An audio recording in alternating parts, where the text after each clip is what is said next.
الفاتحة أرواح سادنا الصوفية أينما كانوا وحالت أرواحهم من الشريف النظام وربها أن الله ينجاتهم من جنة ويكتب مثوبتهم ويضاعف حسناتهم يحفظنا بجاههم وينفعنا بهم ويعين معروكاتهم وأسرارهم وأنوارهم وعلومهم ونفحاتهم في الدين والدنيا والآخرة. فاتحة.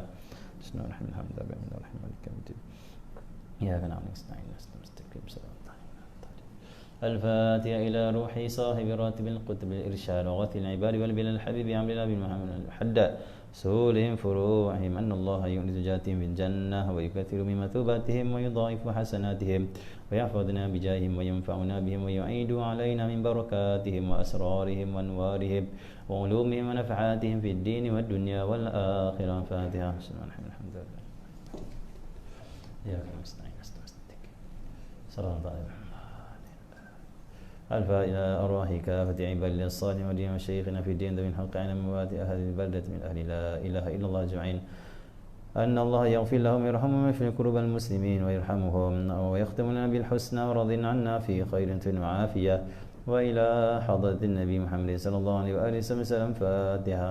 نشهد بسم الله الرحمن الرحيم رحم مالك يوم الدين إياك نستعين نستقيم صراط الضالين. اللهم إنا نسألك رضاك والجنة ونعوذ بك من سخطك والنار. اللهم إنا نسألك رضاك والجنة ونعوذ بك من سخطك والنار. اللهم إنا نسألك رضاك والجنة ونعوذ بك من سخطك والنار. يا عالم السر منا لا تأتيك ستر عنا عافنا واعف عنا وكلنا حيث كنا. يا عالم السر منا لا تأتيك ستر عنا عافنا واعف عنا وكلنا حيث كنا. يا عالم السر منا لا تأتيك ستر عنا عافنا واعف عنا وكلنا حيث كنا. يا الله بها يا الله بها يا الله بحسن الخاتمة. يا الله بها يا الله بها يا الله بحسن الخاتمة. يا الله بها يا الله بها يا الله بحسن الخاتمة والقبول. سيدنا الحمد لله بعلم السلام على أشرف المرسلين سيدنا محمد وعلى آله وسلم. سبحانك لا علم لنا إلا ما علمتنا إنك أنت العليم الحكيم ولا حول ولا قوة إلا بالله العظيم. اشرح لي صدري ويسر لي أمري واحلل عقدة من لساني يفقهوا قولي صدق لساني واهدي قلبي بحق سيدنا محمد صلى الله عليه وآله وسلم. اللهم صل وسلم على سيدنا محمد وعلى آله وأصحابه صلاة لا نهاية لكماله وعلى كماله. اللهم صل وسلم على سيدنا محمد الفاتح لما أغلق والخاتم لما سبق الناصر الحق بالحق والهادي إلى صراطك المستقيم صلى الله عليه وعلى آله وصحبه حق قدره مقدار عظيم. بسم الله ربي العظيم ورسوله الكريم وملائكته المقربين. صلاة والسلام عليك يا سيدي ورسول الله لا إله إلا الله شريك له الحمد لله. Tersambung kepada pasal yang ke-5 Qaswat 15. Bismillahirrahmanirrahim. Qala musannif rahimahullahu taala wa nafa'na bi 'ulumihi barakati amin. Pasal yang ke-5, ahli suluk ataupun murid Allah SWT, orang yang nak kepada Allah Subhanahu Wa Taala, nak bersihkan hati dan diri dia untuk mendekatkan diri pada Allah Subhanahu Wa Taala, mestilah sentiasa dalam keadaan bersih dan memiliki air sembahyang. Allah SWT. Jika batal air sembahyang, segeralah memperbaharuinya dan sembahyanglah 2 rakaat sunat wudu. Kata Imam Abdullah bin Alawi bin Muhammad Al-Haddad, bagi murid itu orang yang nak dekatkan diri pada Allah, nak perbaiki diri mereka, perbaiki hubungan dengan Allah SWT, hendaklah sentiasa dalam keadaan bersih, taharah ala taharah. Selalulah dalam keadaan bersih, suci dan memiliki air dan sembahyang.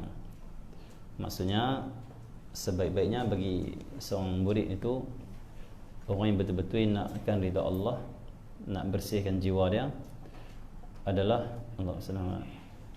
Dia kena Allah sentiasa dalam keadaan suci, bersih dan juga memiliki air sembahyang. Maksudnya bagi murid itu, orang yang nak dekat dengan Allah itu, Allah SWT, dari pagi dia bangun tidur, sampailah dia tidur balik, dia kena sentiasa dalam keadaan ada wuduk. Ada wuduk Maksud dia kalau batai ambil baru. Nak jadi murid, nak jadi orang dekat dengan Allah Subhanahu Wa Taala, bukan hanya ambil wuduk waktu mana nak sembahyang, nak baca Quran. Tapi wuduk itu sebenarnya fungsinya lebih luas daripada tu. Ada orang faham wuduk itu hanyalah fungsi dia untuk mensahkan sembahyang dan juga untuk membolehkan kita pegang Al-Quran, baca Al-Quran. Setakat itu saja ada orang faham. Sebenarnya fungsi wuduk itu sangatlah luas dan sangatlah banyak, sehingga kan Allah Subhanahu Wa Taala mensyariatkan, Allah memfardukan wuduk ini sebelum umat Nabi sallallahu alaihi wasallam lagi. Umat-umat Nabi terdahulu mereka telah difardukan, telah disyariatkan wuduk. Cumanya beza wuduk kita dengan wuduk umat terdahulu adalah wuduk kita umat Nabi sallallahu alaihi wasallam, wuduk kita ikut Nabi kita. Wuduk Nabi kita Muhammad sallallahu alaihi wasallam itu melebihkan basuhan anggota wuduk. Adapun umat terdahulu mereka wuduk cukup-cukup saja anggota. Itu beza kita dengan umat terdahulu. Adapun amalan wuduk, ibadah wuduk ini dah ada sejak zaman Nabi-Nabi dulu lagi. Sebab itu kita tak boleh melihat berpandangan bahawa wuduk ini fungsi dia hanyalah untuk sembahyang dan baca Quran saja. Seolah kita nampak fungsi dia tu ataupun kegunaan itu kecil, sempit, takat tu saja. Sebenarnya wuduk ini banyak kegunaan dia, banyak manfaat dia. Di antaranya adalah wuduk ini dia dapat menggugurkan dosa. Manfaat dia bukan setakat kita ambil wuduk untuk sahkan sembahyang, bukan setakat kita nak ambil wuduk untuk baca Quran, untuk tawaf, tapi kita mengambil wuduk juga adalah tujuan supaya diri kita ini bersih daripada dosa. Kerana orang yang murid itu, orang yang muridullah, orang yang nak Allah, nak dekat dengan Allah, nak kenal Allah Subhanahu Wa Taala, dia ini di antara syarat untuk dekat dengan Allah, untuk masuk ke hadrat Allah Subhanahu Wa Taala, untuk diberi makrifat mengenal Allah Subhanahu Wa Taala, syarat pertama dia apa? Bersih suci. Bersih apa ni? Batin, qalb, iaitu hati. Kena bersih batin. Allah Subhanahu Wa Taala, kalau batin kita kotor, tak boleh masuk ke hadrat Allah.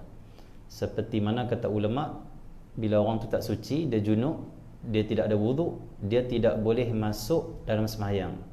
Dia tak boleh masuk sembahyang. Sedangkan sembahyang itu as-salah mi'rajul mu'min. Salah mi'rajul mu'min. Solat itu mi'raj mu'min, maksudnya apa? Time pertemuan dengan Allah Subhanahu Wa Taala. Apa maksud bertemu dengan Allah? Maksudnya sembahyang itu akan menghubungkan hati kita dengan Allah, akan menyebabkan kita ingat Allah, akan menyebabkan kita akan pandang Allah. Pemberian Allah Subhanahu yang sangat besar itu, Allah jadikan kita orang yang minal musallin, mendirikan sembahyang. Jadi sembahyang adalah time untuk hadir hati dengan Allah Subhanahu Wa Taala. Sembahyang adalah time untuk kita fanakan diri kita. Kita pandang tiada kita, yang ada Allah Subhanahu Wa Taala. Itu sembahyang. Jadi Allah Subhanahu Muhammad, tapi tak akan boleh masuk sembahyang melainkan bersih dulu. Macam tu juga kata Habib Umar, bagi orang yang nak dekatkan diri pada Allah, dia nak masuk dalam kalangan hamba-hamba Allah, orang yang diridai oleh Allah, orang yang diistimewakan oleh Allah, maka dia iktibar dia adalah sembahyang. Didikan dia duduk di sembahyang. Apa? Mesti kena bersih dulu. Kalau nak masuk dalam sembahyang, kena bersih pakaian dan juga anggota kita daripada najis.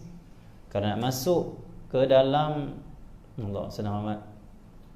alam batin, iaitu ma'rifatullah, Allah, keindahan, kebahagiaan mengenal Allah Subhanahu Wa Taala, nak mencapai ridha Allah Subhanahu Wa Taala, mencapai maqam qurbah, iaitu maqam yang dekat dengan Allah Subhanahu Wa Taala, istilah kena bersihkan bukan pakaian kita daripada najis, bukan badan kita daripada najis, tetapi hati kita daripada najis. Untuk syarat sah sembahyang, bersihkan anggota dan juga pakaian saja daripada najis. Syarat sah dekat dengan Allah, bersihkan batin daripada najis. Bahkan najis batin itu lebih berat daripada najis zahir. Kerana najis batin itu Allah SWT nak menyucikan dia, nak mensucikan dia bukan sehari dua, tetapi perlukan masa yang panjang dan juga kesabaran yang tinggi untuk bersihkan batin. Allah SWT. untuk membersihkan pakaian kita daripada najis, cukup letak air, cukup buang air dia, hilangkan warna, hilangkan bau dia, apa semua rasa dia. Lepas tu alirkan air, cukup selesai. Buang air, alirkan air, itu saja. Tapi untuk bersihkan batin, perlu guru, perlu panduan, perlu orang yang menceritakan kepada kita bagaimana nak bersihkan hati, perlu amalan. Allah senang. Perlu melawan hawa nafsu untuk bangun taat kepada Allah dan tinggal apa yang nafsu suka. Bukan senang. Allah senang amat. Sebab itu orang yang bersihkan batin ini, Allah senang amat, mereka akan dikurniakan oleh Allah.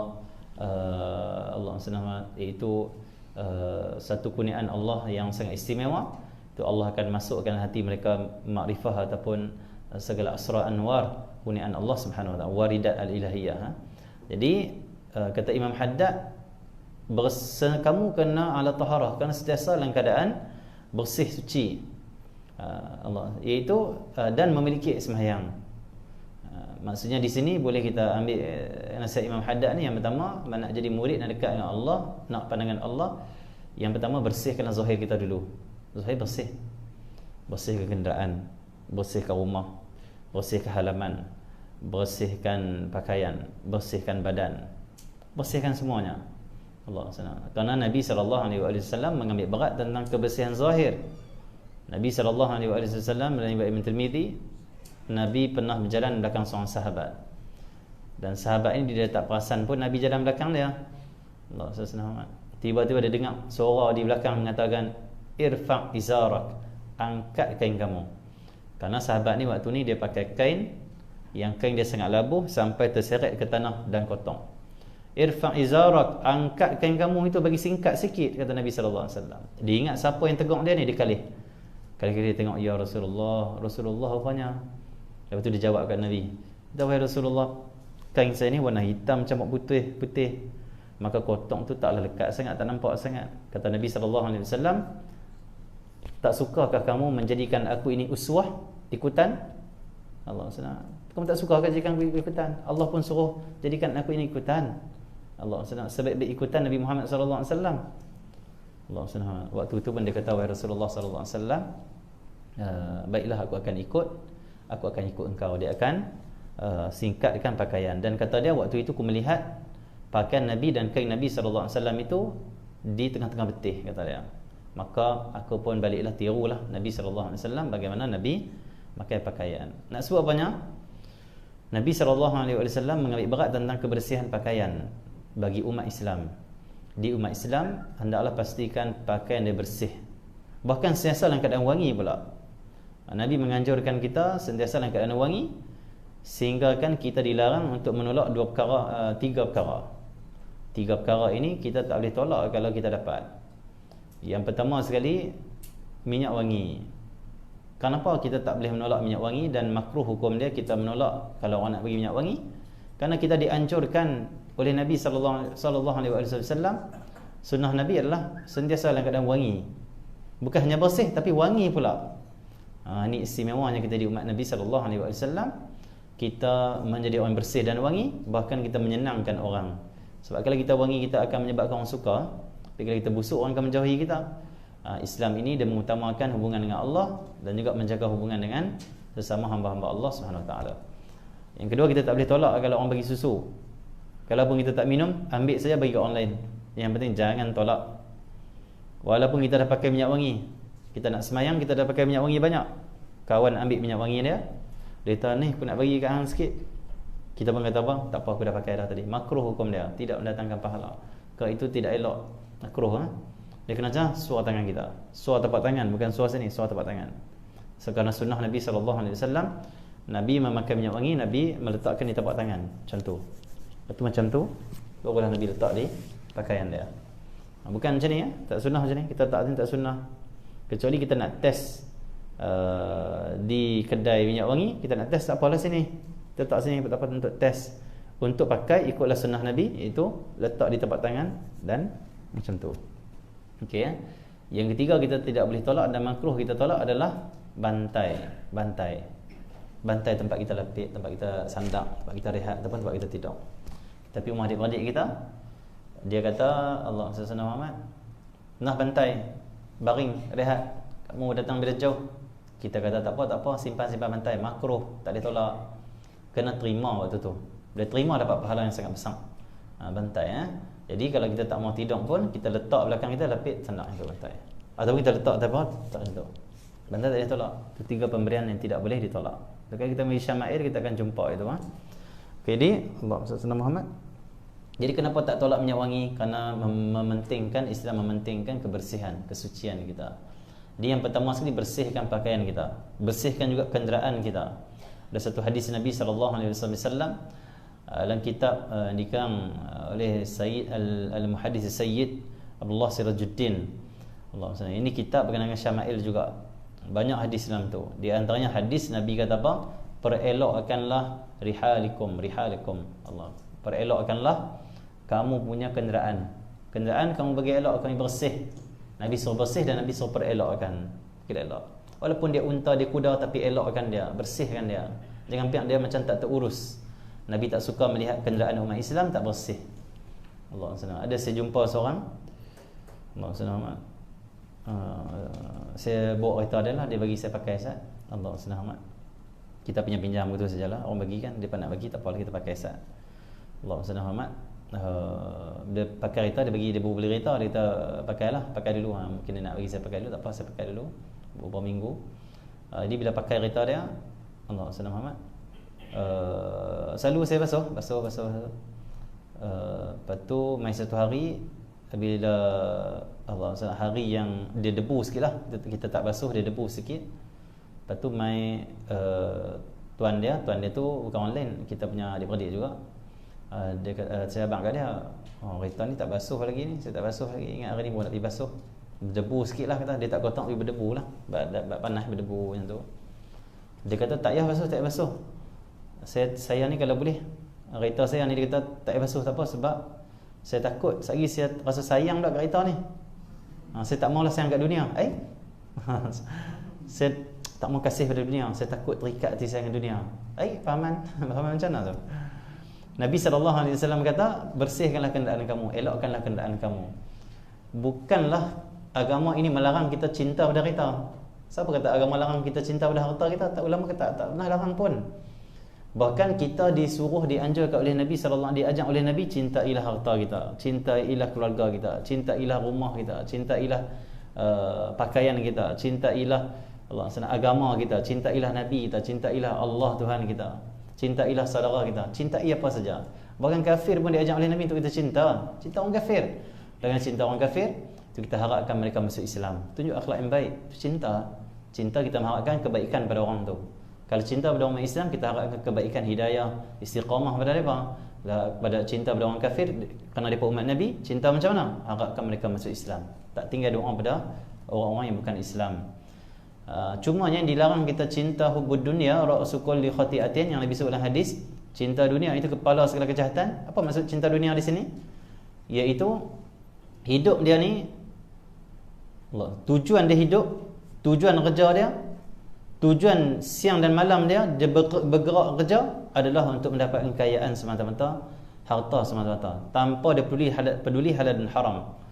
Bahkan harta yang banyak itu menyebabkan dia tidak ibadah pada Allah. Kenapa? Bagi dia, aku cukup harta dah cukup, tak perlu yang lain. Tak peduli agama, tak peduli hubungan dengan Allah. Bagi dia harta. Yang penting aku kaya.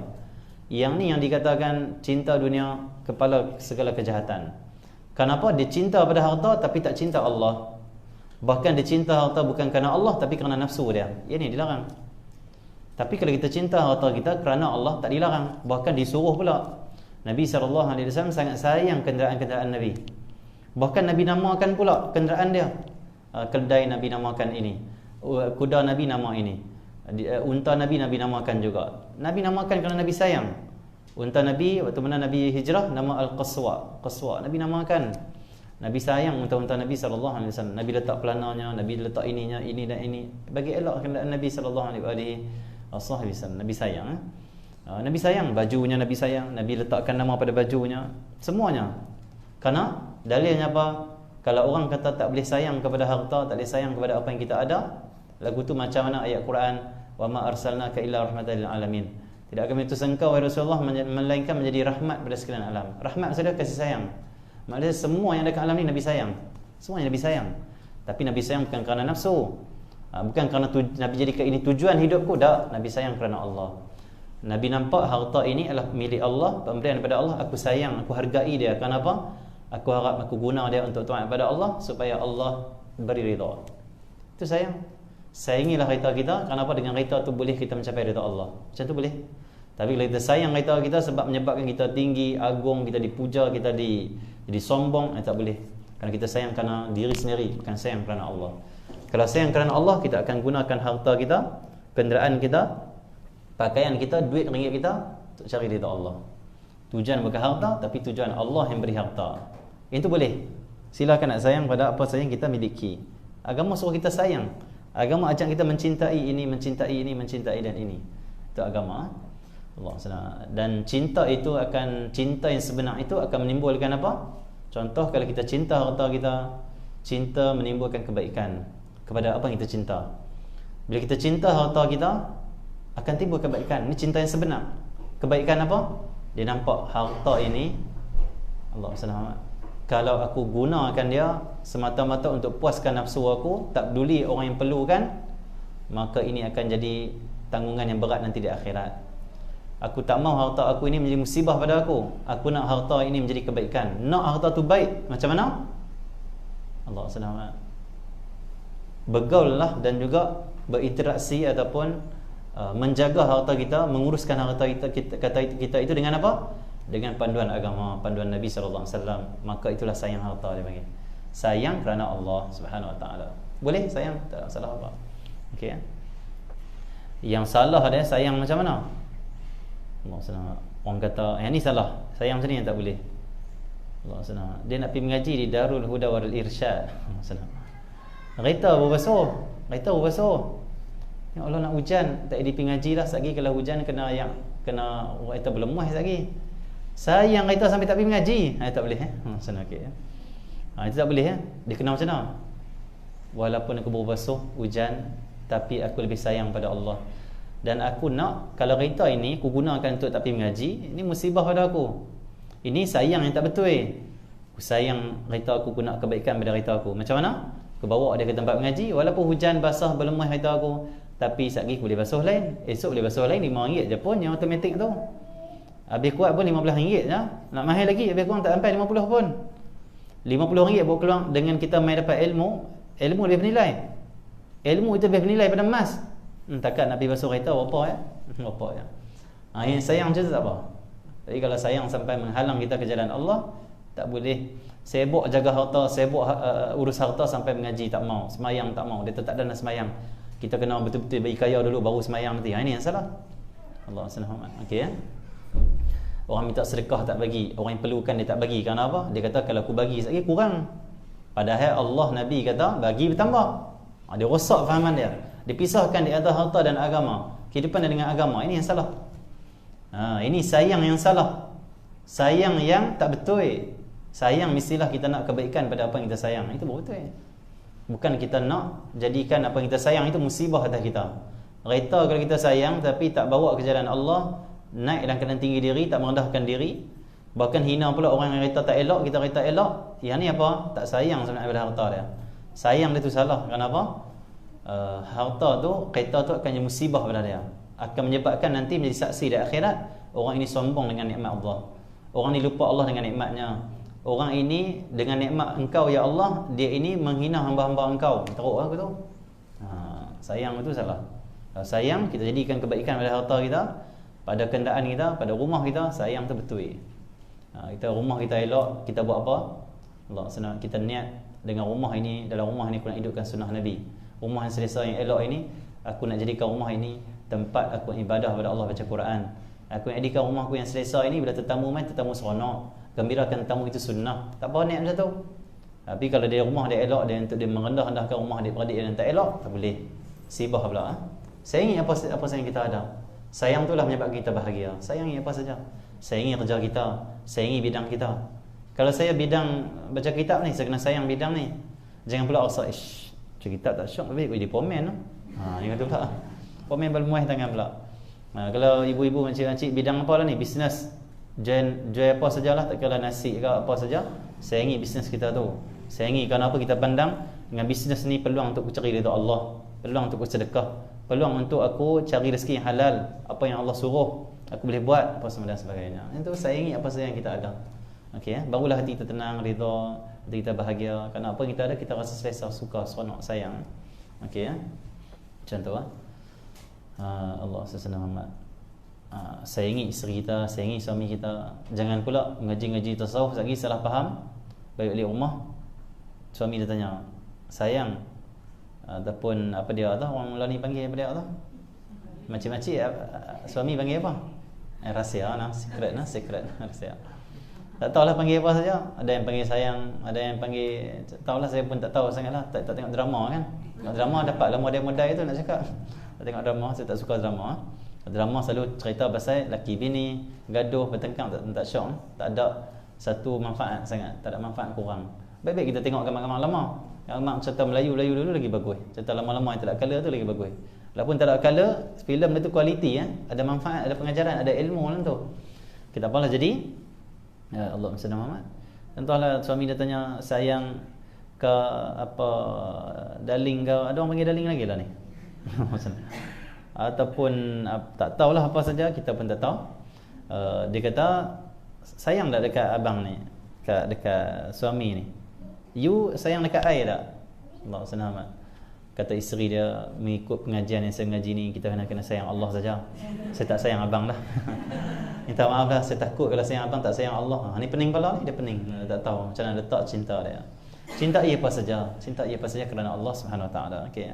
Cintai suami kita kerana Allah, kerana pandang suami aku ni menjadi asbab aku masuk syurga. Aku sayang dia kerana Allah, kerana dia asbab aku boleh taat Allah, dia asbab aku boleh jaga kehormatan aku, dia asbab. Sayangilah apa saja yang menyebabkan kita dapat ridha Allah Subhanahu Wa Taala. Okey Allah SWT. Terus. Jadi dalam keadaan bersih, kita kena keadaan bersih. Bersih pakaian, bersih kenderaan, bersih rumah, bersih halaman. Nabi SAW sebut dalam satu hadis, bakallah bukhur di rumah-rumah kamu. Bukhur tu Hindi, Nabi kata. Maksudnya ud Hindi tu, gaharu-gaharu. Ada hadis Nabi suruh bakar di rumah-rumah para sahabat supaya wangi ke rumah, bersih ke rumah. Bahkan dalam hadis yang lain kata Nabi Muhammad SAW, janganlah kamu tasyabbuh, janganlah kamu menyerupai Yahudi. Yahudi itu tidak mahu membersihkan halaman rumah, maka bersihkan halaman rumah kamu. Itu hadis juga. Itu hadis. Maksudnya apa? Di zaman Nabi, rumah orang Yahudi, sama ada Yahudi di Madinah ataupun di mana saja, halaman rumah tu dia akan kotor, dalam rumah dia bersih. Itu Yahudi. Allah. Adapun Islam yang Nabi ajak, dalam rumah kena bersih dan wangi, bersih, yang kedua wangi. Kita buh lah tu. Dia panggil apa? MBPO. Itu niat lah ikut Nabi SAW. Tapi yang terbaik lah kita beli gaharu. Awak tu, yang dia bakar di masjid tu, di malih-malih maulid tu, yang tu. Ada orang kata, astagfirullah, ustaz pasak apa ni? Bomoh ke ustaz ni? Bukan pasak.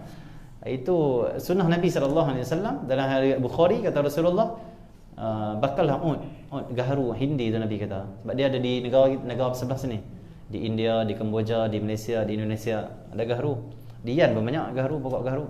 Tapi dia ada atar dia di antara khazanah negara juga. Mahal dia, mahal. Kalau sebatang tu kita dapat dia punya terah dia tu dekat-dekat sejuta kalau terah dia tu padat. Apa semua? Sejuta bahkan lebih lagi. Bahkan di dalam Kaabah ada 3 tiang warna hitam. Itu bukan simen. Itu bukan apa-apa. Itu adalah terah ud, terah gaharu yang dihadiahkan oleh kerajaan Nusantara Islam dulu. Nusantara ni hadiah kepada Raja Arab di Mekah sana, Hijaz sana. Zaman dululah, zaman kita ni diperintahkan oleh pemimpin-pemimpin Islam. Zaman kita melaksanakan undang-undang Islam. Zaman Islam kuat, zaman Osmaniyah dan sebagainya. Jadi gaharu yang terbaik ataupun terah yang terbaik, yang paling padat, yang paling elok dan paling mahal, itu dihadiahkan oleh kerajaan sebelah sini, Nusantara. Hadiah kepada kerajaan Arab sana untuk diletakkan dalam Kaabah. Jadi dalam tiang Kaabah tu ada 3 tu terah pokok gaharu hitam dalam tu. Pokok gaharu luar tu tak hitam, dia pokok kayu, dalam tu ada terah dia. Makin lama makin besar terah dia, makin padat terah dia.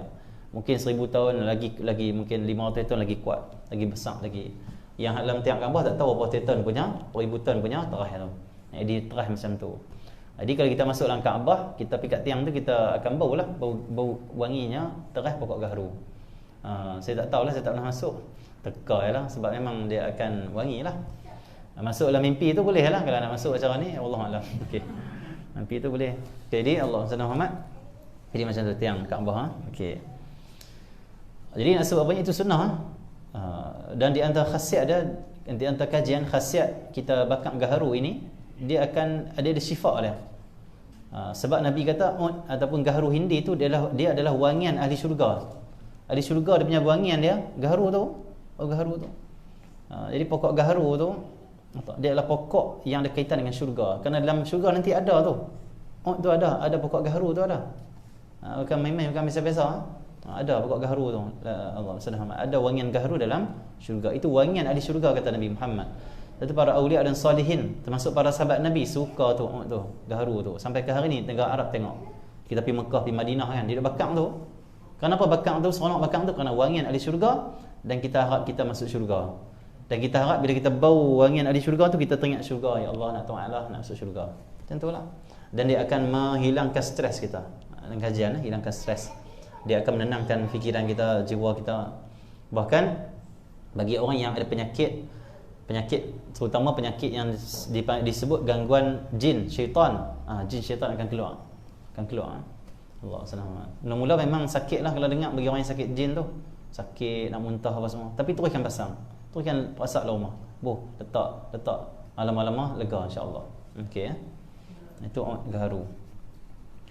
Dan kita mengeluarkan duit kita beli gaharu tu mahal-mahal, itu tak dikira bazir. Mengikut pandangan Imam Syafi'i, mazhab Syafi'i, kita mengeluarkan belanja yang besar, yang banyak untuk beli minyak wangi ataupun benda yang wangi-wangi termasuk gaharu, tak dikira israf, bazir. Tak dikira bazir. Kita beli RM1,000, tak dikira bazir. Beli RM5,000, tak kira bazir.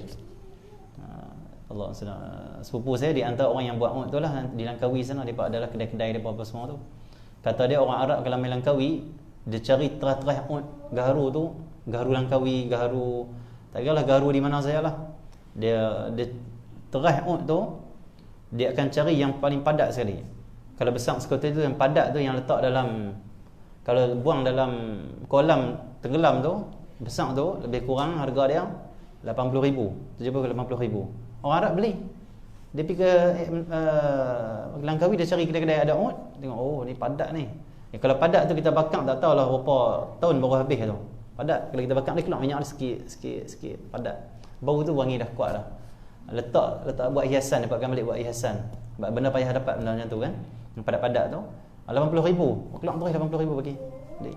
Dikira bazir ke tu? Tak bazir.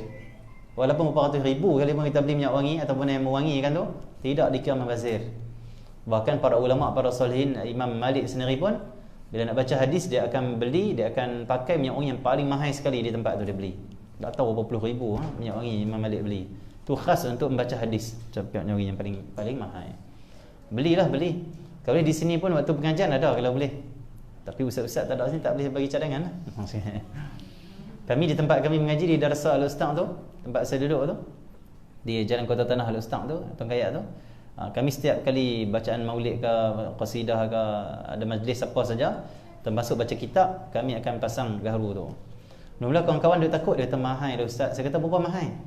Oh, dia kata 100 lebih. Tak apa, berkeluar duit, jangan risau, tak rugi. Pakat berkeluar, pakat kutip duit kami beli. Mahal mana pun kita beli, tak apa. Ini ada kelebihannya. Ini hadis Nabi SAW, Nabi anjurkan. Ini sunnah para ulama suka benda ni dalam majlis. Beli, berkeluar duit, beli. Tak kira berapa kita beli. Kalau nak habis kita beli lagi, nak habis kita beli lagi, nak habis kita tak, jangan putus. Bakar berapa banyak pun saya tak bakar berapa banyak pun, tak bazir. Bakar berapa banyak pun, habis kita beli lagi. Yang penting majlis kita ada bakar tu gaharu, wangian ahli syurga. Mudah-mudahan orang yang masuk ke majlis kita tu dapat rahmat Allah, dia dapat Allah barakah daripada wangian-wangian yang dianjurkan oleh Nabi sallallahu alaihi wasallam. Macam tu. Kami di Kota Tarim semua majlis ada. Banyak orang dipabuh banyak. Nabi Umar bagi sepanjang majlis, bahkan sebelum semayang orang buh memayang buh dulu masjid, satu masjid buh wangi. Orang masuk wangi. Oh sedap. Tak kira majlis apa pun, baca Yasin ke, khatam Quran ke, tazkirah ke, ceramah ke, baca selawat ke, semua ada. Itu di Kota Tarim. Dia buat seolah macam bazir bagi kita tengok. Bakar banyak-banyak. Tak bazir, tidak membazir. Bahkan ada fadilat, ada kelebihan dan juga pahala yang sangat besar kita akan dapat. Okey ya. Okey, jadi Nabi SAW suruh bersih. Jadi bila kita kena keadaan bersih, bersih zahir, bersih batin juga. Bersih zahir itu dengan air, dengan cuci dan buah air. Kalau bersih batin dengan apa? Dengan zikir. Zikir itu umpama air. Nah, dalam satu hadis Nabi SAW, Nabi sebut setiap yang kotor itu ada penyucinya. Setiap benda yang kotor ada penyucinya. Kapet ada penyuci kapet, kereta ada penyuci kereta. Dan kata Nabi SAW, penyuci bagi hati yang kotor itu adalah zikrullah, zikir. La ilaha illallah, la ilaha illallah, Allah yang terbaiklah. Adapun zikir yang lain ikut guru, bimbingan guru kita lah. Ada orang tak Allah yang lain ikut guru kita. Dan termasuk juga selawat adalah zikir. Selawat termasuk zikir. Allahumma salli ala Muhammad, Allahumma salli ala Muhammad, Allahumma salli ala Muhammad. Akan bersihkan hati. Bersihkan hati dengan zikir. Okey ya. Dan bukan setakat sentiasa dalam keadaan bersih suci, tapi bagi murid itu orang nak dekat dengan Allah, dia hendaklah selalu dalam keadaan memiliki ayat sembahyang. Kecuali bagi wanita yang haid, bagi wanita yang haid mengikut pandangan mu'tamad dalam mazhab Syafi'i, diharamkan dia ambil wudu waktu haid. Walaupun ada qaul, ada pandangan yang lemah dengan qaul mengatakan boleh saja. Jadi wallahu alam lah. Jadi bagi orang wanita yang haid, dalam keadaan haid, datang bulan lah, sebaiknya tidak ambil lah wudu. Sebab dia khilaf pula, pada khilaf lebih baik. Tetapi walaupun dia tak ada dalam keadaan wudu, tapi janganlah dia tinggal amalan-amalan yang boleh membersihkan jiwa dia. Bagi wanita yang dalam keadaan cuti tu, dia tak boleh semayang, dia tak boleh puasa, tetapi banyak lagi amal dia boleh buat. Dia tak boleh baca Quran, tapi banyak lagi amal dia boleh buat. Apa? Selawat pada Nabi, zikir pada Allah, tasbih, istighfar, banyak lagi, sedekah, banyak, hadir balik ilmu yang bukan dalam masjid lah. Dalam masjid tak boleh, dalam masjid tak boleh. Walaupun ada juga pandangan mengatakan boleh, tapi nak keluar dari khilaf tak payahlah. Ataupun duduk satu tempat yang masjid sediakan, ini bukan masjid, dia kata ini bukan binaan masjid, duduk tempat ruang ni.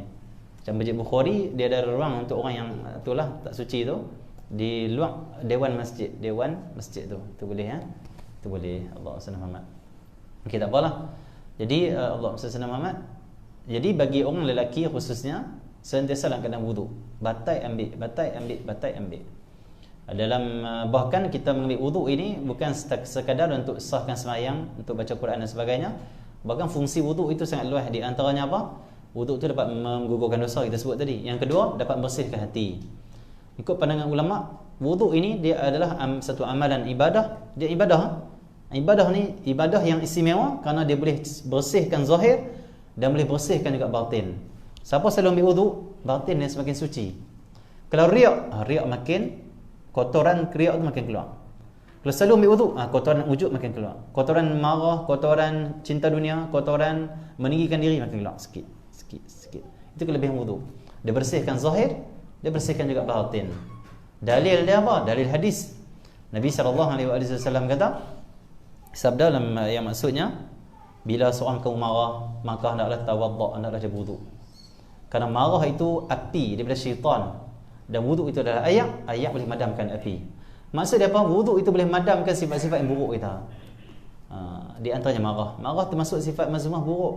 Maka wudu itu dia membersihkan batin, dia memadamkan keburukan batin, dia menyucikan batin. Wudu Allah SWT. Okey, jadi wudu adalah amalan yang terbaik untuk selalu kita jaga dan selalu kita memastikan dia ada pada diri kita. Wudu. Bahkan di antara fungsi wudu lagi, selama mana orang itu wudu, di sebelah kitab, saya tak ingat riwayat apa, selama mana orang itu ada wudu, maka malaikat akan bersama dengan dia dan doakan dia keampunan dan rahmat Allah. Penting. Orang yang selalu dalam keadaan wudu, dia bersahabat dengan malaikat. Malaikat duduk dengan dia. Orang yang bersahabat dengan orang yang soleh, dia akan dia soleh. Orang yang bersahabat dengan malaikat, malaikat siapa? Orang yang takwa pada Allah, orang yang takut pada Allah, maka dia akan dapat juga barakah malaikat. Malaikat doakan dia pula rahmat, keampunan, rahmat, keampunan, rahmat, keampunan. Di antara kelebihan wudu adalah Allah akan jaga kita daripada segala musibah. Dalam kitab Ihya Ulumuddin, Allah firman kepada Nabi Musa AS, wahai Musa, jika engkau keluar daripada rumah, lalu engkau tertimpa musibah, jangan engkau salahkan siapa-siapa kalau engkau tidak ada wudu, melainkan engkau salahkan diri engkau. Maksudnya apa? Wudu adalah punca datangnya. Tidak ada wudu, tidak dalam keadaan suci, tidak dalam keadaan wudu, keluar rumah, itu punca terdedah kepada musibah. Allah senang. Kalaupun kita ini naik kereta lah, Allah nak takdirkan jugalah jadi satu yang tak elok, naudzubillah lah. Kalau akan wudu, insya-Allah kita tetap selamat. Takdir tetap berlaku tapi kita selamat. Siapa yang keluar daripada rumah ada wudu, selamat daripada musibah, tak akan terkena tiba-tiba. Selamat daripada sihir, selamat daripada kejahatan orang, selamat daripada kemudaratan, musibah, selamat. Ini bagi orang yang ada wudu. Bahkan di antara kelebihan wudu disebut dalam kitab I'anatul Talibin, ada satu hadis riwayat Sayyidina Anas, Allah senang. Maksud hadis tu, barang siapa yang Allah senang, man atahul malakul maut wa huwa ala wudu'in, Allah senang. Kata Nabi SAW, barang siapa yang datang kepada dia malaikat maut sedangkan dia itu dalam keadaan wudu, Allah senang, maka pada waktu itu Allah senang, bila dia mati dalam keadaan syahadah, mati syahid. Mati syahid dia mautul syahadah. Okey ya. Jadi Allah senang, kelebihan orang yang mati dalam keadaan wudu, dia akan mati sebagai syahid, dapat pahala syahid. Okey ya. Itu satu riwayat. Di banyaklah kelebihan wudu ni. Yang paling besar adalah dia dapat membersihkan jiwa kita, menggugurkan dosa kita. Karena kekotoran jiwa dan dosa yang ada pada diri kita, yang itulah sebab kita terhijab, sebab kita ini malas, sebab kita ini tidak hadir hati dengan Allah. Maka perjalanan menuju Allah, kebersihan itu diutamakan. An-nazafatul minal iman. Bersih itu, suci itu daripada iman, Okey. Jadi kena ada isma yang selalu, kena ada wudu selalu. Saya duk ikut guru kita pergi sana sini dulu, masa ngaji dulu. Dah pun nak ngaji lagi lah, tapi dah tok guru suruh kita mengajar, kuranglah masa kita dengan tok guru. Tapi tak apa. Kadang-kadang hikmah kita berjauhan dengan guru kita, kata guru kami di Kota Tarim lah, ada kelebihan dia juga. Kelebihannya apa? Orang yang berjauhan dengan guru, dia lebih ta'alluq dengan guru dia. Hati dia lebih terikat dengan guru. Rindu untuk guru, dia teringat selalu, tak jumpa. Hati dia selalu ta'alluq, rapat dengan guru, hati guru dia. Penting kita ada hubungan hati dengan para awliya, para salihin, para guru. Kerana apa? Bila kita ada kasih kepada mereka, Allah akan kasih kepada kita. Bila kita kasih kepada para awliya, Allah, itu menyebabkan kita dapat rahmat Allah Subhanahu Wa Taala. Seperti mana orang kasih pada orang fasik dimurkai oleh Allah. Dalam satu hadis Nabi sallallahu alaihi wasallam, ada hadis Nabi kata apa? Allah senang, janganlah kamu itu, Allah senang, berkata, Allah senang, kepada orang munafik, la taqul, kata Nabi, jangan kamu berkata pada orang fasik itu sayyidan. Allah senang, la taqul, kata Nabi, jangan kamu berkata kepada orang munafik itu sayyidan. Maksudnya jangan kamu jadikan orang munafik, orang fasik, orang yang jahat lah, ketua kamu, pemimpin kamu. Yang ni kamu dah kata kat orang fasik, wahai pemimpin saya. Orang fasik apa? K-pop contoh. K-pop tu kafir kan. Inilah pemimpin, ini dah idola kami. Jangan kata aku tu, kata Nabi. Bila kamu kata macam tu, Allah akan murka pada kamu. Allah murka. Allah akan murka. Itu hadis. Tak ingat riwayat apa. Hadis. Jadi orang yang mengatakan pada orang fasik, orang munafik dan sebagainya, dia kata ini sayyid kami, ini penghulu kami, ini ikut-ikutan kami, ini idola kami. Maksudnya dia agungkan orang fasik. Siapa yang agungkan orang kafir, orang fasik, agungkan. Oh hebat ni K-pop ni, contohlah. Oh hebatnya orang kafir ni, main bola sepak apa semua yang kafir tu apa semua. Maka waktu tu akan turun murka Allah pada dia. Akan turun murka Allah pada dia. Macam tu kalau kita sebut nama orang soleh, akan turun rahmat Allah pada kita. Sebut nama orang yang kafir, datangkan murka Allah. Sebut dengan takzim lah, sebut dengan agung. Tapi kalau kita sebut Fir'aun, sebut K-pop sebab kita nak cerita tentang pengajaran, tak apa. Jangan kamu sebut nama mereka dan kamu mengatakan mereka itu sayyid. Maksudnya apa? Jangan agungkan mereka. Tak boleh agungkan mereka. Kita kena agungkan para awliya dan salihin. Okey ya. Allah SWT. Jadi kadang jauh dengan guru itu ada satu kebaikan pada murid, ta'alluq hati dia, mengingat guru dia. Okey ya. Kadang yang duk tiap hari tu depa akan kurang hargai guru depa kadang-kadang. Dah rasa tiap hari sangat rasa macam tu orang duk ngaji online ni, duk KL. Dia ngaji dengan guru di Kedah. Hati ta'alluq tu. Bila lah boleh jumpa. Kalau aku duk Kedah tiap hari aku macam tu. Yang mai tiap hari, mai tak mai tu rasa macam biasa-biasa tu guru kami. Nampak? Kadang tak bagus pula. Itu bimbingan di Tarim lah. Kita dapat macam tu bimbingan di Tarim, guru kita cerita macam tu, ada hikmah dia. Bagi orang yang duduk dengan tok guru selalu, khidmatlah, jagalah baik-baik. Allah SWT, jagalah kesempatan yang waktu yang bersama dengan dia tu, jaga adab. Yang berjauhan ni banyakkan, ya Allah, bila lah boleh jumpa. Kita mengingati para salihin, kita mengingati Rasul Nabi sallallahu alaihi wasallam, kita ada hubungan hati dengan orang yang Allah kasih, Allah akan kasih kepada kita. Allah akan kasih kepada kita. Bahkan Allah sendiri suruh kita kasih kepada para salihin, Nabi suruh kita kasih kepada para salihin bersama dengan mereka, jalisus salihin. Nabi kita duduklah bersama orang soleh. Banyak hadis Nabi sallallahu alaihi wasallam. Dan tak mungkin kita boleh duduk dengan orang soleh melainkan hati kita terpaut dengan mereka. Allah SWT. Tak mungkin kita boleh duduk dengan orang soleh melainkan hati kita cinta pada mereka. Kita kalau benci orang tu, macam mana nak duduk dengan dia? Lari pada dia lagi. Tapi cinta dan terpaut hati kita dengan seorang yang soleh, seorang ulama, seorang wali Allah, maka menyebabkan kita akan duduk dengan mereka. Sebab tu Nabi kita jalisus salihin, duduklah bersama orang soleh. Sudah cintailah mereka, terpaut hati kamu mereka, menyebabkan kamu boleh duduk. Okey, soleh. Bahkan kata Al-Habib Alwi, Al-Habib Alwi kata, kadang-kadang orang itu Allah SWT mencapai darjat yang tinggi bukan dengan amal soleh, tetapi dengan duduk dengan orang soleh, tapi dengan bersama dengan orang yang soleh, dia naik martabat yang tinggi. Allah SWT, amal soleh saja belum tentu lagi sampai ke martabat yang tinggi. Kadang-kadang sampai ke martabat tinggi bukan dengan amal soleh yang banyak, tapi dengan dia duduk bersama orang soleh, cintai orang soleh, khidmat pada orang soleh, husnuzan pada orang soleh. Kenapa? Mereka dicintai oleh Allah. Bila mereka dicintai oleh Allah, kita bersama dengan mereka, kita pun dapat cinta Allah. Tapi kalau duk amal seorang-seorang di rumah, belum tentu lagi dapat cinta Allah. Kerana Allah marah pula. Kerana ujub kita, kerana takabur kita, kerana semayang pun kita galik sana galik sini. Dengan bersama dengan soleh, dapat rahmat. Dah dapat rahmat, maka dengan rahmat Allah itulah kita akan taat pada Allah, akan bangun ibadah pada Allah. Bukan duk orang soleh tak semayang, itu salah tu. Duk orang soleh ni mesti ada semangat. Itu kata guru kami, Syekh Umar Al-Khatib, kata dia, kamu macam mana pun kena cari satu time duduk dengan wali-wali orang soleh, ulama, duduk dengan tok guru. Duduk saja, walaupun tak tanya apa, walaupun tak bercakap apa, yang penting duduk saja. Kerana dalam hati para awliya, para salihin, para ulama ada himmah, kata dia. Himmah apa? Semangat ibadah, semangat dakwah, semangat nak dekat dengan Allah, semangat zikir. Maka himmah itu akan transfer, akan masuk dalam hati orang yang duduk bersama dengan mereka.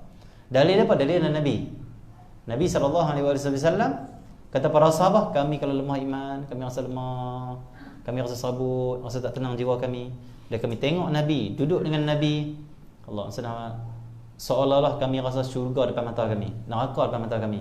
Semangat nak ibadah ni kuat, bergelora hati kami untuk taat pada Allah. Kenapa? Duduk dengan Nabi SAW. Maksudnya apa? Bila Nabi wafat, siapa yang mengganti tempat tu? Pewarisnya, para sahabat. Mereka bergantung pada para sahabat pula, duduk dengan para sahabat pula, tabi'in, untuk kuatkan hati mereka. Sahabat wafat, tabi'in.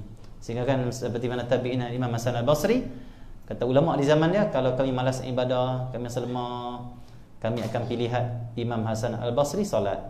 Tengok dia saja 40 hari kuat iman kami, 40 hari. 40 hari hilang malas, 40 hari. Maksudnya apa? Pentingnya bersama orang soleh. Kerana didiri daripada rahmat Allah. Dia bawa rahmat Allah, dan rahmat Allah akan limpah juga pada orang yang bersama dengan mereka. Macam tu lah. Okey. Allah SWT. Jadi hendaklah kita ni selalu memiliki ayat semayang. Malaikat akan duduk dengan kita. Ada manfaat tu kita duduk dengan para malaikat. Okey, malaikat bersama orang yang sentiasa dalam keadaan wudu. Terus, jika batal ayat semayang, segeralah memperbaharuinya, tajdidul wudu. Bila batal, ambil, kata Imam Haddad. Dan sembahyanglah 2 rakaat sunat wudu. Ni amalan untuk orang yang dekat dengan Allah, nak bersihkan jiwa dia. Lepas ambil sembahyang perbaharui wudu, maka sembahyang 2 rakaat sebagai sunat wudu. Inilah sunat yang agung yang dibuat oleh Sayyidina Bilal, yang menjadi asbab Bilal itu Nabi dengar tapak kaki dia dalam syurga. Nabi dengar dia berjalan dalam syurga. Nabi dengar tapak kaki dia berjalan dalam syurga walaupun dia belum masuk syurga. Sampai Nabi tanya, wahai Bilal, apa amalan kamu? Kata, wahai Rasulullah, saya tak ada amalan apa. Ada amalan yang kamu jaga? Kalau yang adalah satu amalan yang saya jaga tu, yang saya suka buat. Itu lepas wuduk saya akan sembahyang. Itu solat sunat wuduk, solat sunat wuduk. Itu asbab darjat Bilal tu tinggi sehingga kan tapak kaki dia dah dengar dalam syurga walaupun belum masuk syurga. Darjat Bilal tu, darjat Bilal dia mencapai darjat yang tinggi tu kerana apa? Kerana solat sunat wuduk. Okey ya. Allah SWT. Okey, jadi solat sunat wuduk ini Allah digalakkan bagi orang yang nak bersihkan jiwa dia, nak dekatkan diri pada Allah, kata Imam Haddad. Seorang murid kena peduli sembahyang sunat, solat sunat wuduk. Dan solat sunat wuduk ni dia tidak ada waktu untuk kita waktu haram dia. Kita waktu mana lepas asar boleh buat, tak ada masalah, lepas subuh boleh. Kerana disebut dalam kitab fuqaha mazhab Syafi'i, sunat yang tak boleh kita buat waktu-waktu dia larang itu, waktu yang makruh atau yang haram itu adalah sunat yang sebab dia duduk di depan, bukan sebab dia duduk di belakang. Kita kena ngaji fiqh lah. Contoh kita nak istiqarah, nak sembahyang istiqarah, boleh tak lepas asar? Tak boleh. Lepas asar pula bukan lepas masuk waktu asar, lepas kita sembahyang asar. Sebagaimana kita tak sembahyang asar, dibolehkan sembahyang sunat apa saja. Walaupun orang semua dah sembahyang asar dah. Itu kita kena ngaji fiqh macam tu.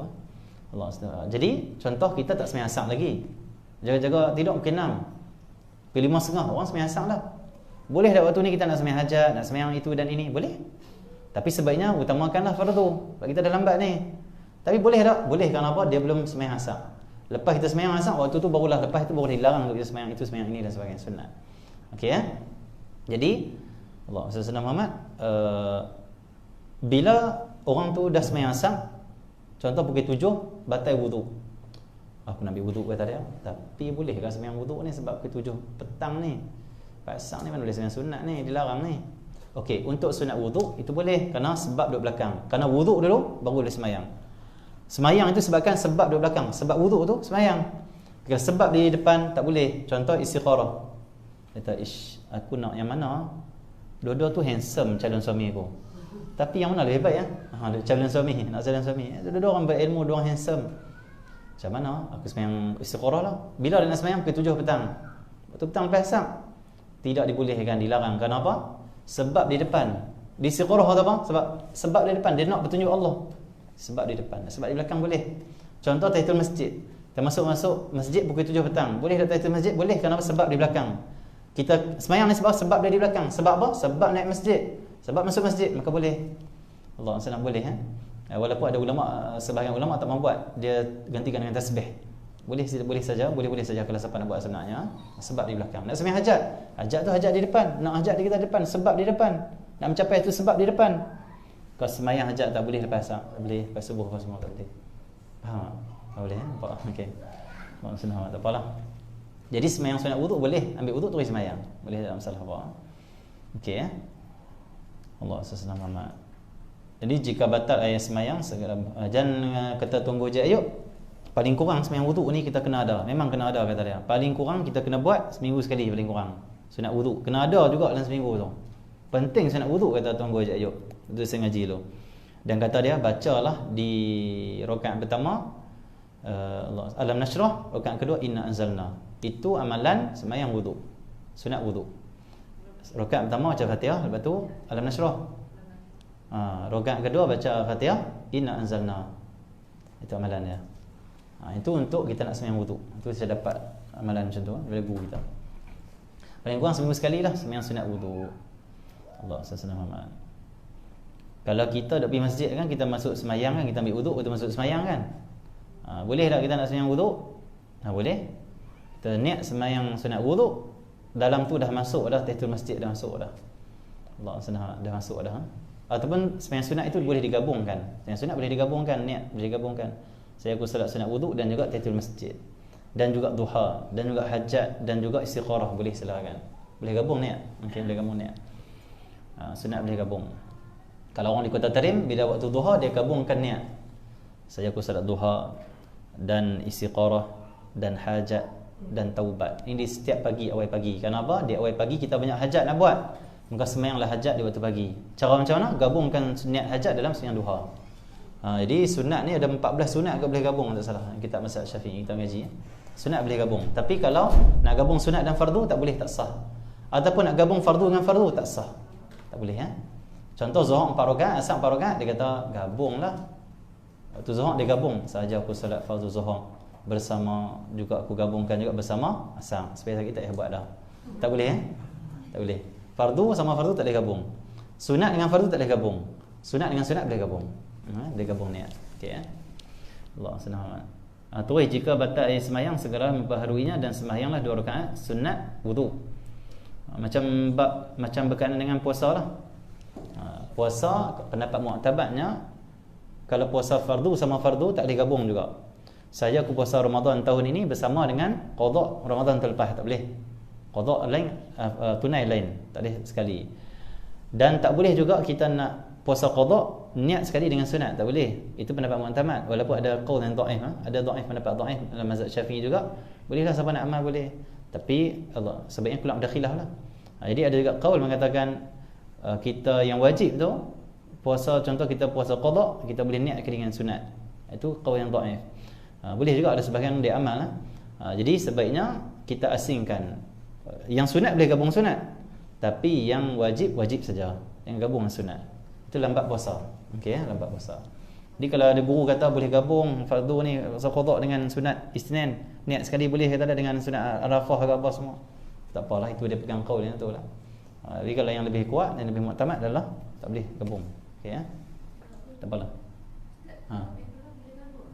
Okey, tarawih sunat dengan fardu tak boleh. Kita nak qada boleh. Tarawih tak tahu, Allah boleh tengoklah. Dia ada 14 semua sunat yang boleh gabung. Saya tak ingat tarawih masuk ke tak.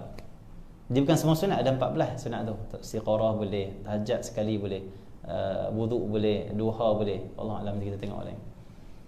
Sembahyang tarawih Allah alam boleh ke tak. Yang saya mengaji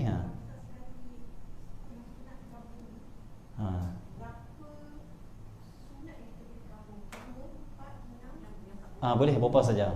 Okey, contoh kita nak gabungkan sembahyang sunat, nak gabungkan rakaat. Ikut kita berapa kita nak gabung. Boleh 4 tarawih, boleh 6 tarawih, boleh 8 tarawih, boleh 12 tarawih. Silakan. Satu salam. Boleh ya? Allah selamat. Oh, nak buat berapa rakaat? Okey. Okey, jadi bagi orang yang nak gabung banyak-banyak sunat ni dalam sembahyang duha ada contoh. Okey, terpulang pada dia nak buat berapa rakaat. Kalau dia buat rakaat, maksudnya 2 rakaat itulah duha. 2 rakaat itu juga dapat pahala hajat. 2 rakaat itu juga dapat pahala istiqarah. 2 rakaat itu juga dapat pahala taubat. Semua 2 rakaat itulah. Macam tu, 2 rakaat saja. Kalau dia nak buat 4, dalam 4 rakaat tu dapat semua sunat tu. Jadi terpulang pada kita berapa rakaat? Banyaknya niat, tapi berapa rakaat terpulang pada kita. Dia bukanlah banyak niat, rakaat pun kena banyak. Bukan macam tu tak ada limit terpulang nak buat 2, 4, 6, 8, 10, 12 silakan, tidak ada salah apa. Cuma sembahyang duha itu mengikut pandangan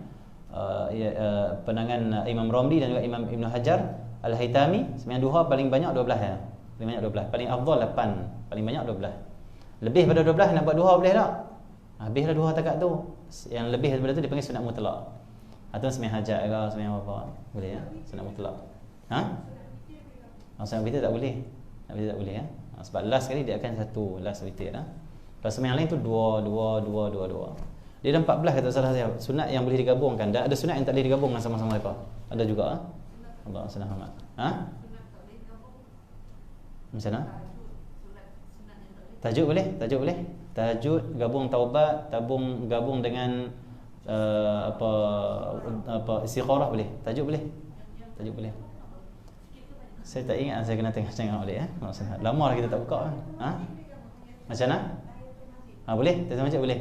Tahiyatul masjid dengan qabliyah ke apa-apa boleh, silakan tu boleh tidak menjadi salah apa. Bahkan ada pandangan mengatakan qabliyah dan ba'diyah boleh gabung kan. Contoh kita tak sembahyang qabliyah zuhur kan. Nak sembahyang lepas tu buat 4 rakaat, niat qabliyah dan ba'diyah sekali. Jadi kena buat 4 kena buat 4. Sebab sebelum 2 lepas 2. Macam tu bergabung macam buat 4 terus. Ada tak kita pernah ngaji gitu nanti insya-Allah kita akan buat kitab, tengok terus. Lama kita tak buka kitab-kitab tu lama kita tak buka. Kita kena tengok balik. Dalam kitab Yaqutun Nafis kata salah ada tu ngaji tu di kata tarim. Ulama senaraikan berapa belah sunat, yang sunat-sunat ni senarai ni semua boleh gabung sekali. Gabung semua niat sekali. Dan ada pula sunat yang tak boleh digabungkan. Ada juga yang memang tak boleh digabung. Kita tengok balik. Balik. Baru kita ingat balik. Okey. Nanti kita beritahu. Insya-Allah. Yang tu secara umum saya beritahu, secara detailnya kena rujuk kitab balik lah. Sebab kita mengaji kitab tasawuf tak mengaji kitab fiqh Okey. Fiqh kena rujuk dulu baru kita boleh keluar kan. Kita tak tahu Allah Alam, tak tahu Allah Alam. Okey kita nak tengok yang tarawih tu boleh gabung Kalau boleh gabung tarawih bagus Kita niat sekali tarawih sekali dengan hajat ke apa semua. Bagus tapi kena tengok dulu, sebab dia tarawih ni dia solat yang istimewa, yang sunat istimewa kerana disyariatkan. Bahkan dia disyariatkan pula kita berjemaah. Itu macam mana kita berjamaah, kita imam naik tarawih, kita niat banyak-banyak tu bawah semua macam mana, Allah Alam. Kita kena tengok balik ya. Allah senang. Dia sembahyang sunat yang special lah, sunat tarawih. Okey ya. Tengok dia boleh gabung ke tak. Okey. Allah senang. Tarawih. Seandainya berkeluarga dan mendatangi isteri, segala membersihkan diri dari junub. Kalau orang itu berkeluarga, ada isteri, dia mendatangi isteri dia bersama isteri, selesai segera akan menyucikan diri dia, itu mandi. Bagi orang yang salik, orang yang berjalan pada Allah, dia tak boleh biar lama-lama dalam keadaan junub. Tak elok. Dia kena sentiasa dalam keadaan bersih. Kerana Allah nak, kerana dia nak pandangan Allah. Dia nak waktu bersih itulah Allah bagi kurniaan dia. Sebab manusia dalam keadaan bersih zahir dan batin, waktu itulah ada peluang untuk dia dapat kurniaan Allah tu yang Allah nak bagi. Maka takut-takut waktu dia junub lama-lama tu, itulah time Allah nak bagi. Akhirnya tak dapat. Takut time itulah time Allah buka rahmat dia luas sekali. Dapat pada orang suci waktu. Kita tak suci, tak dapat kita waktu tu. Jadi sentiasa kita dalam keadaan suci bersih. Kalaupun kita ada orang bersama isteri dia ataupun suami apa semua, lepas selesai dia segera akan mandi. Kalaupun dia tak mau nak mandi sebab malam sejuk dan sebagainya, dia boleh coverkan diri dia dengan wudu ataupun dengan mandi junub sekat dulu. Sebab mandi junub tak wajib mualah. Contoh, dia mandi setengah dulu, ataupun kaki dulu, sekat lutut. Ajar aku angkat ada besar apa semua kata suruh badanku kerana Allah Taala, sampai sekat dulu. Bila sekat dulu, esok dia sambung lah. Bangun pagi dia sambung. Yang penting jangan daripada ujung rambut sampai ujung kaki junub. Tu jangan. Mahadab tak bagi. Mesti kena dalam keadaan suci. Paling kurang kita separuh suci lah, nak tidur. Ataupun ambil wudu. Ambil wudu sebelum kita tidur. Maka tidur dalam keadaan tidak makruh. Siapa yang tidur dalam keadaan junub, dia tak cover dengan wudu ataupun tak cover dengan mandi separuh dulu, tidur dia malam tu makruh. Makruh tidur. Tidur dia makruh. Makan minum dia pun makruh. Jangan makan minum. Kalau kita lapang, lepas kita junub, kita lapang sangat, kita dahaga, jangan terus minum dan makan, akan mendatangkan penyakit, kata fuqaha. Penyakit apa Allah Alam? Kebiasaannya sakit perut.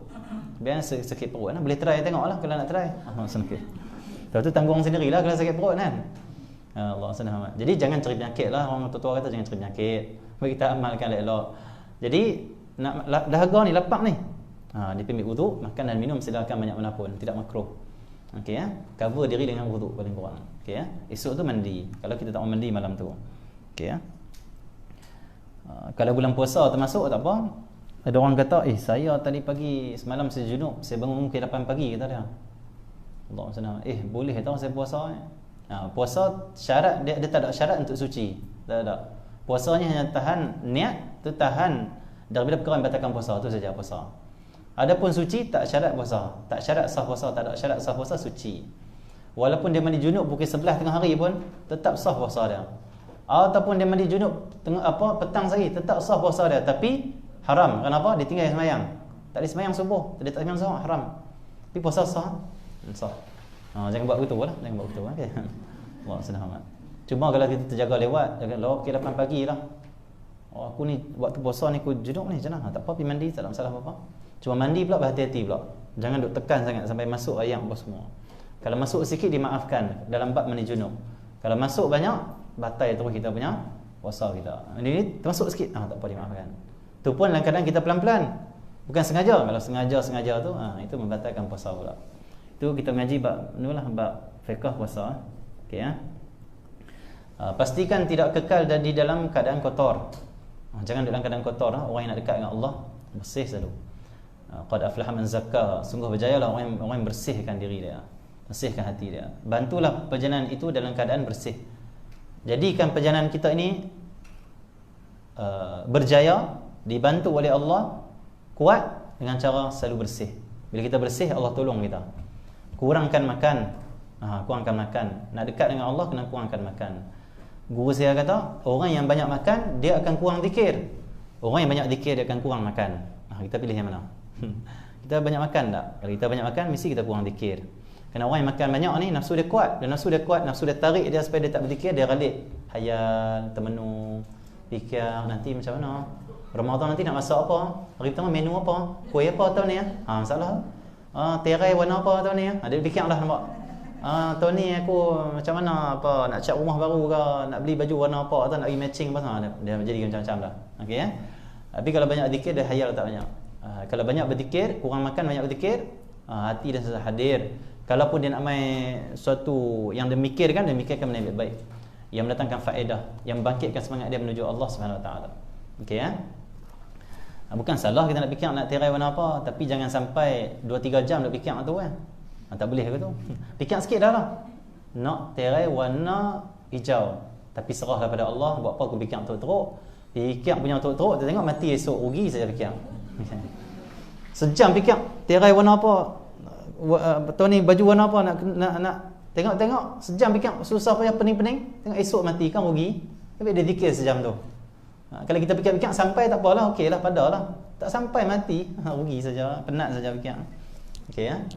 Allah senang, relax saja, fikir sikit tu serah pada Allah, sudah cukup. Okey ya.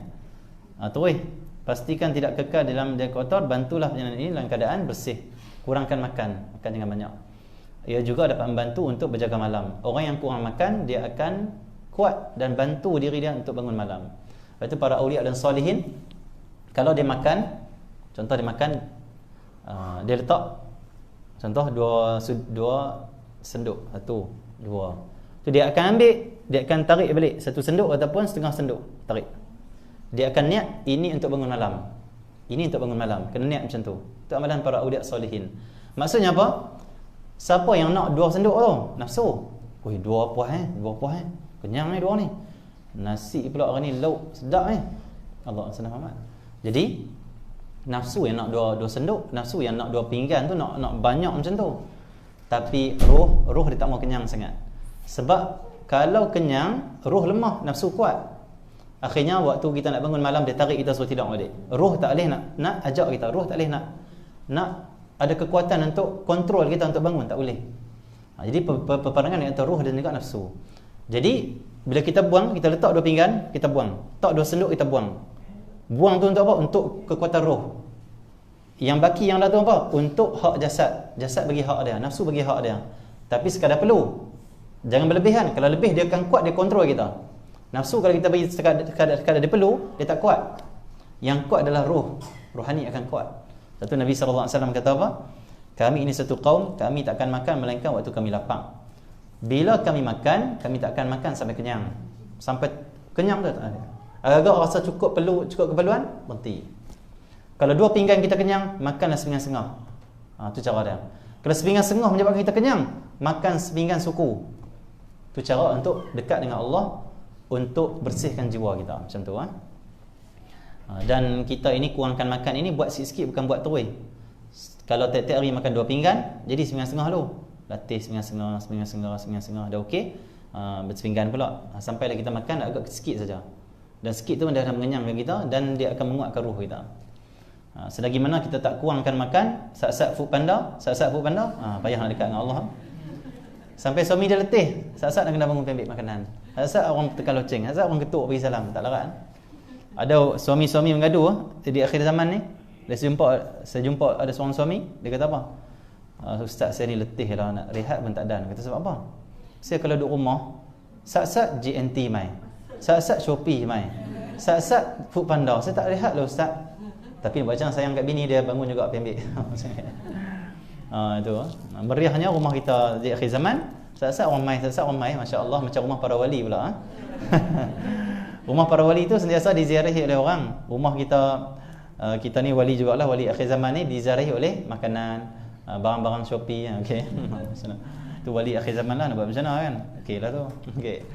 Jadi kurangkan makan, jangan banyak makan sangat.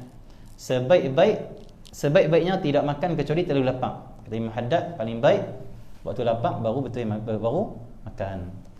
Jangan jadi orang yang sat-sat buka peti air, sampai reban peti air dia. Allah, jangan macam tu. Dah makan nasi apa semua, sebelum tidur pun tengok TV pun masih tak repek pula. Tak repek pula makan. Ya Allah, kerja makan saja. Di pejabat ada repek, duduk telan saja. Naik kereta lagi ada pula sebelah tu pelam lah apa semua. Jangan jadi gitu. Kerja makan tak baik Dia kena, bila kita banyak makan, duk kerja makan, waktu mana nak berzikir? Berzikir dia tak ada waktu. Jadi time lapar makan, time dah kenyang stop, zikir pula. Ada seorang wali Allah Subhanahu Wa Taala, dia kurangkan makan, bahkan dia mission semua makanan dia. Ayam dan makanan mission sekali. Kerana Dalam hidup dia ni, dia habiskan masa dengan tasbih. Subhanallah, subhanallah, subhanallah, subhanallah, subhanallah. Sepanjang masa subhanallah. Dan kata dia, aku tak mau makan kunyah-kunyah. Kenapa? Lambat, merugikan time dan rugi zikir. Kata dia, aku pernah test. Aku makan gandum, dia makan gandum buat roti. Dia makan kunyah untuk habiskan roti, satu keping roti. Dia test, kata dia, lamanya aku makan roti tu, kunyah tu, aku test lama tu boleh tasbih sebanyak 70 kali. Jadi aku dah rugi time tu untuk tasbih 70 kali. Akhirnya dia buat apa? Dia buah gandum dalam satu ni, dia buah ayam tu, dia tumbuk, dia hancurkan bagi halus. Akhirnya ayam dan juga makanan dia minum sekali semua. Inilah makanan, inilah minuman, supaya apa? Jimat masa boleh isikan dengan zikir. Itu tapi jangan balik buat begitu. Itu maqam dia lah. Sekali suami kita tengok, dia ni pasal apa? Blender nasi ni. Blender nasi dengan isi ayam. Blender dengan gulai, kuah gulai semua blender kali. Siapa ni? Tengok dia terus minum masuk kelas. Suami dia tanya, kenapa pula ni? Apa jadi pada sayang ni? Mimpi apa ni? Dia kata, ini bukan sekadar mimpi, tapi inilah sifat para wali. Ini ciri-ciri wali, kata dia. Kalau saya makan kunyah nasi sepinggan tu, abang tahu tak, rugi tu 70 zikir tu, 70 selawat saya rugi tu. Jadi saya buat sekali supaya saya boleh isi dengan zikir. Tu suami dia terkejut tu dengar, masya-Allah. Isteri ku ni wali besar ni. Okey. Tapi buat betul lah, kita makan kurang sedahlah. Tu wali-wali yang mujahadah lebih kuat. Kita latih kurangkan makan dulu. Depa bukan kurangkan makan saja, bahkan tak mau lama-lama waktu makan. Tu lain tu. Kita makan juga tapi kurangkan sikit. Okey ya. Allah Subhanahu. Kalau roti canai 2, satu lah lepas ni. Macam tu lah.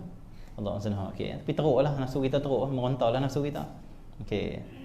Kalau beli KFC tu, selalu nak makan 3 ketui kan? Pilih yang ada package tu yang 1 ketui. Ada? Tak ada. Dia paling kurang 2. Ada? 2, 1 ada? 1 ada agak? Pilih yang 1 tu. Tangan nak tunjuk yang 2 tu. Tangan. 1. Pilih 1 agak. Mujahadah lawan. Allah, terseksanya nafsu kita. Tetapi itulah yang terbaik, dia akan menguatkan ruh. Ruh akan kuat. Kita akan boleh bangun malam, boleh berzikir banyak, boleh mengaji banyak, boleh buat kebaikan, hati kita lembut, selalu ingat Allah, menangis selalu kerana Allah. Tu kita akan dapat kemanisan tu pula Allah ganti ya. Okey ya, tapi teruklah nak tinggalkan makanan banyak tu memang teruk, susah, payah okey. Kalau makanan tu kan kita nak makan. Tu kita dah kenyang. Kita nak kena habiskan makanan tu atau kita buang tak? Okey, kalau kita letak makanan, Allah SWT, tiba-tiba kita rasa kenyang, ada lebih sikit lagi, sebaiknya habiskanlah. Kerana kita habiskan makanan ini pun satu benda barakah juga. Di akhir itu ada barakah dia. Allah SWT. Bahkan ada hadis yang berkenaan dengan orang yang makan sampai habis ni. Cumanya Allah SWT, lepas itu kita kena agakkanlah, kita cuba latih diri kita lah. Oh, okey, banyak ni aku makan dah kenyang ni, ni terlebih ni. Lepas ni aku kurang pada ni. Maksudnya jangan lepas ni kita kata apa? Tak apa, lepas ni banyak ni juga, kalau terlebih makan pilah. Tak berubah lah begitu kan. Maksudnya sekali kita jadikan sebagai pengajaran, oh ni lebih dah ni, dah kenyang ni, tak apa makan juga sebab sayang ni. Ataupun dah memang tak boleh pi, kita ambil makanan tu bagi kat ayam, bagi kat apa yang ada manfaat lah. Allah SWT. Dan bukanlah tak boleh makan banyak.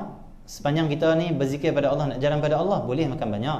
Waktu mana? Waktu kita di tamu orang, waktu kita makan di rumah orang soleh, waktu mana kita makan bersama kawan-kawan di kedai makan, apa semua nak hibur dengan kawan, nak pergi seronok, pergi kenduri apa semua, makan banyak waktu tu sunat. Imam Ghazali kita sunat. Kenapa? Gembirakan orang, beri semangat pada orang untuk makan sama-sama. Adapun kita duduk seorang-seorang, makan sikit, makan jangan banyak ya. Okey ya. Macam tu. Allah SWT. Orang ni kalau biasa makan sikit, dia rasa kerohanian, dia dah rasa kesedapan ruh, dia dah rasa kemanisan ibadah, hubungan dengan Allah. Lepas tu dia tak suka pula makan banyak. Kita tak suka makan sikit, nak makan banyak. Wali-wali orang soleh yang mujahadah lama, dia dah rasa kemanisan makan sikit, dia tak suka pula makan banyak. Sampai kita nak buh lebih dah, dia kata cukup ni, banyak sangat buang. Padahal sedap ni, orang nak jamu sedap ni, tapi dia kata buang juga. Sebab kesedapan dia bukan makanan dah, kesedapan dia ruh dia. Dia dengan Allah SWT. Jadi sebelum nak sampai ke situ, kita latihlah sikit demi sikit lah. Okey. Masa kita dah habis. Sikit lagi. Orang yang kata Imam Haddad, sebaik-baiknya tidak makan kecuali terlalu lapar, dan tidak tidur kecuali terlalu mengantuk. Jangan banyakkan tidur.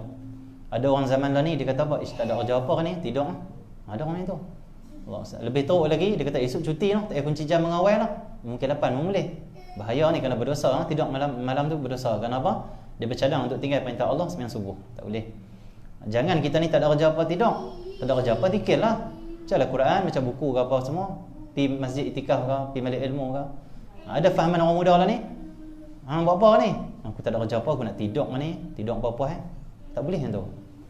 Kita hidup kita bukan untuk tidur. Hidup kita untuk ibadah kepada Allah, buat kebaikan.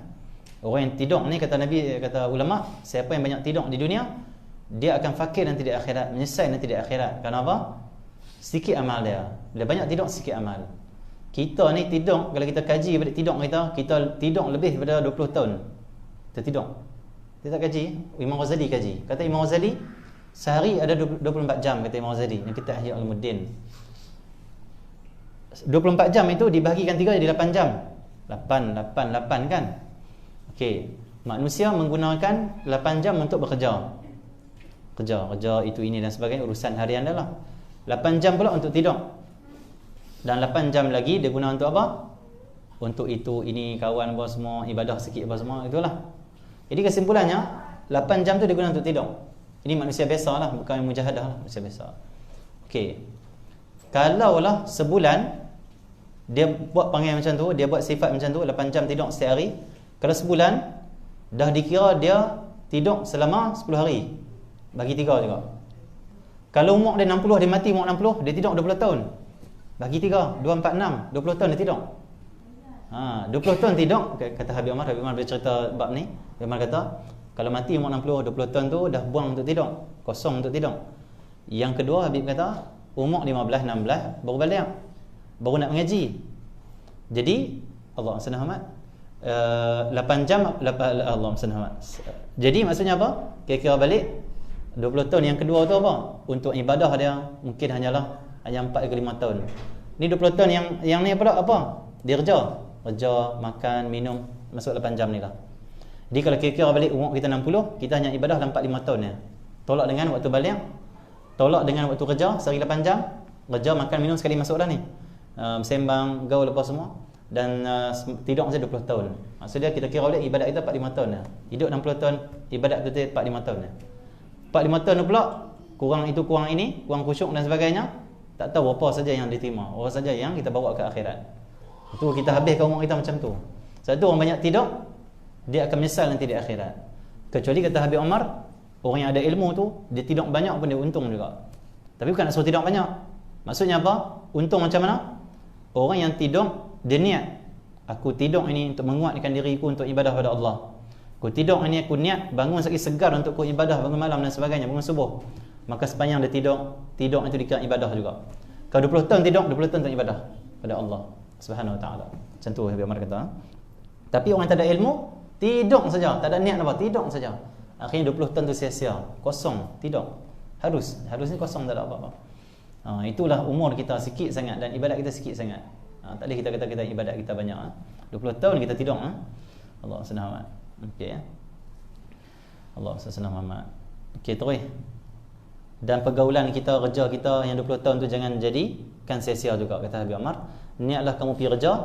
Niat apa? Aku pergi kerja kerana Allah, cari rezeki yang halal.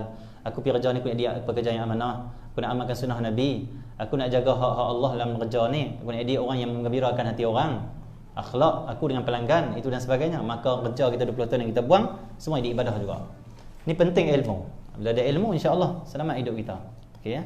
Bahkan tidur dari kita bangun sampai kita tidur akan jadi ibadah semua kalau kita ada ilmu. Okey ya.